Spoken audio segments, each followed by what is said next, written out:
Hello everyone, welcome back to the lecture. So now, once we have finished all the uh, page structure, that is substructure, superstructure, all the RCC component we have finished. Now we'll get into the interior part. When I say interior, I mean the finishing part, like brickwork, blockwork, plastering, painting, and all. Right. So first we'll start with the masonry. So again, in the masonry, we have different types of masonry. So one is brick masonry. Second is we have this solid block masonry. All these are your solid block masonry. Then we have lightweight fly ash brick masonry. Like this is your red brick, right? In the same way, we prepare a brick with help of a fly ash also. Then we have random rubber masonry also. Then we have laterite stone masonry. And nowadays, in most of the buildings, especially for a high-rise buildings and all, we're using AAC block, which is lightweight and where you can, eliminate lot of joints in comparison to your brickwork, and they are lighter also. As a result of that, the dead load on the structure is going to come down. Then also we have this CLC blocks also, which has fly ash as its major component. So along with that, there may be few other types of masonry also, but the most which we use, I have put it here. Okay, yeah. So these are your laterite stone masonry. This is your random rubber masonry. Then this is your AAC blocks and all. You can see it here. This is AAC block. Then these are your, I think these are your fly ash. I mean that CLC blocks. Okay. So again, there are different masonry. I mean there are different masonry that you can adopt. So whichever is available in your area, whichever you feel is a cost effective, you can utilize it. Okay, because if you see this laterite stone, this is particularly available in my area, in the coastal part of Karnataka. This may not be available in some other parts of India. Then definitely whatever is available in your local area, and whichever you feel it's cost effective, you can use it. Okay, one thing is that none of this are going to take any load, because nowadays we do everything as a frame structure. Frame structure means the load from the slab will be transferred to the beam. From the beam, it will come to the column. From the column, it is transferred to the footing.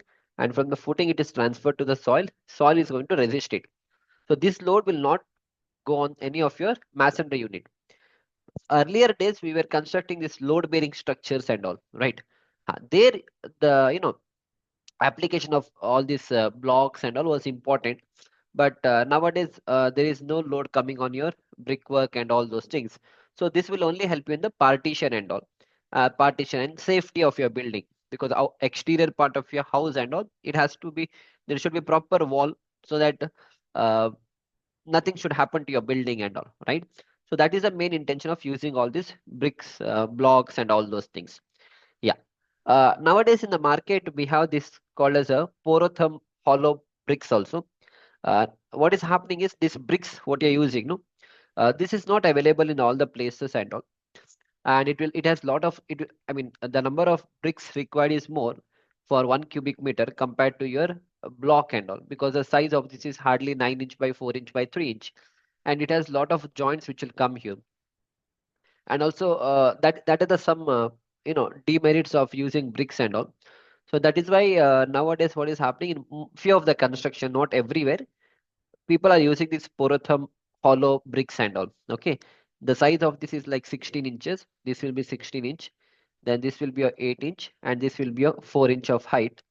And different thickness you're going to get, like 8 inches. If you want to put up a 8 inch wall, you can use this 8 inch one. Suppose if you want a 6 inch wall, you can use a 6 inch wall. Suppose if you want to put a partition wall of 4 inch and all, you can use this. So based on the requirement, people are using such kind of blocks also. Okay, this is one of the building. It's a high-rise building of around, I think, 12 or 13 floor. You can see all these things here. All these are your Porotherm blocks, Porotherm hollow blocks. Okay, these are those blocks. This is one of the image which I had taken from Bangalore Metro. I think maybe Bangalore Metro has made it mandatory that wherever you're doing this masonry unit, you should make use of this Porotherm blocks. You can see this block and all. They used it here. Again, it all depends. It's not like all the time you have to use this Porotherm bricks only. Based on your requirement, based on the project specification, based on the client requirement, based on the product that is available in your area, you can use it. Not a problem. Okay. Yeah. Now we'll come to the bricks part again. So in the bricks, we have different types of brick masonry wall. The first is called as a stretcher bond. Next, we have a header bond. What is this stretcher and header? Suppose if I take a brick, let's say if this is a brick. So this portion, no, the front, this length, this is called as a stretcher, and this portion is called as a header.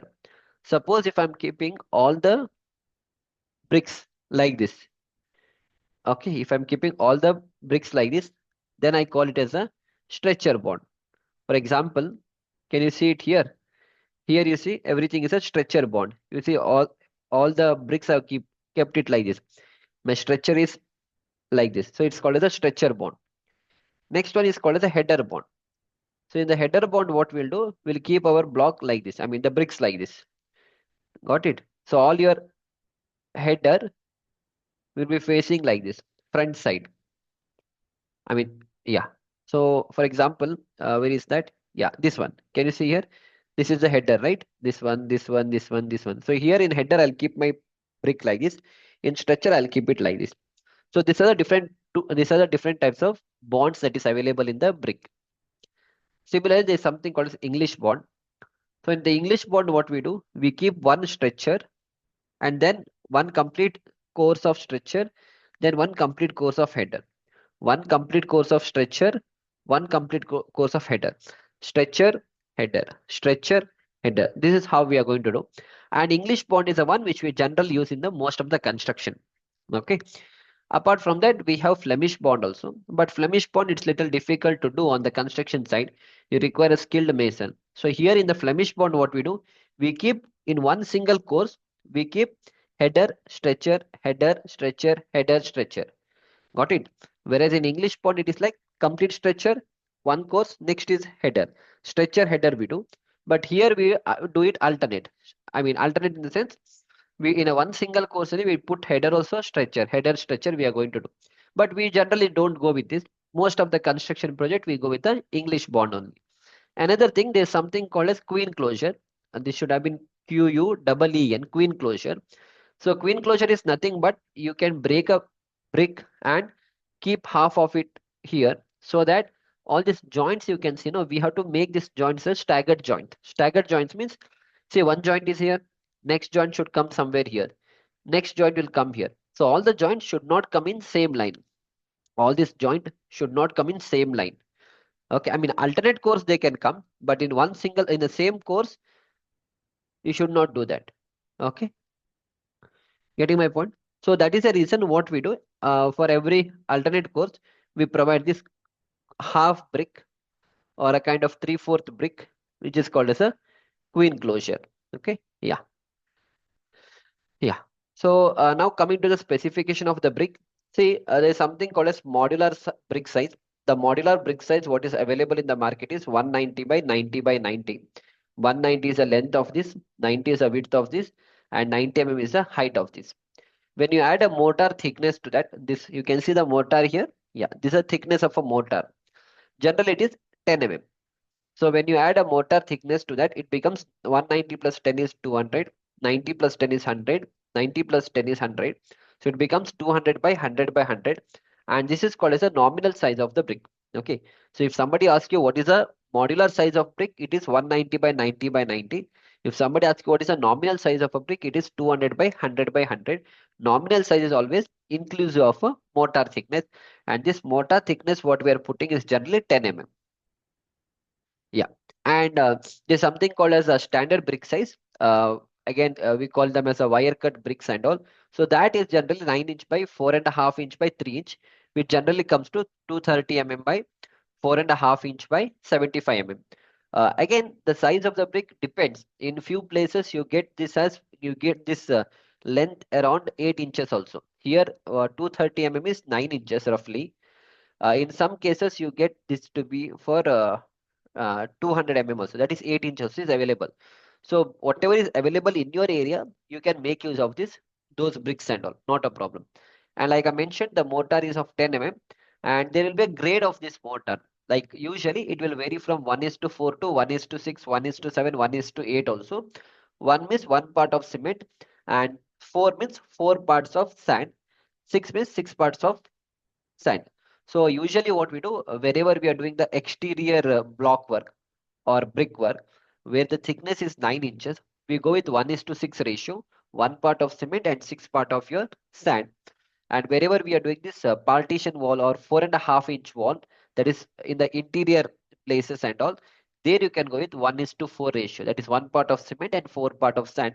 Because when the thickness of your block work has come down from 9 inch, it has come down to 4.5 inch, definitely the stiffness won't be there.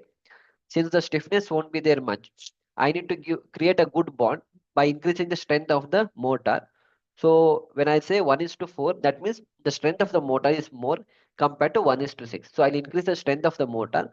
So wherever I'm doing the interior brickwork and all, I'll go with 1:4. All the exterior brickwork, or let us say wherever you're doing a 9 inch brickwork and all, you can go with 1:6. Okay. You can even go with 1:4 also for exterior. No, there is no hard and fast rule that you should use 1:6 for 9 inch. You can even go with 1:4 also. But these things will be generally written in the bill of quantities, that is BOQ. Based on that, you are supposed to practice it. Yeah. So it's the same image, like actual. This is actual width, and this is actual height. When I say nominal, nominal height includes the mortar thickness also. Okay. Yeah. I think this is enough. I think whatever basic knowledge we needed uh, about the masonry part, I have covered it here. In the next lecture, we'll speak on what are the good qualities of a brick. How do you understand which brick is good? How to check that, check the test on the construction site. We'll speak on that. So I'll see you back in the next lecture. Thank you.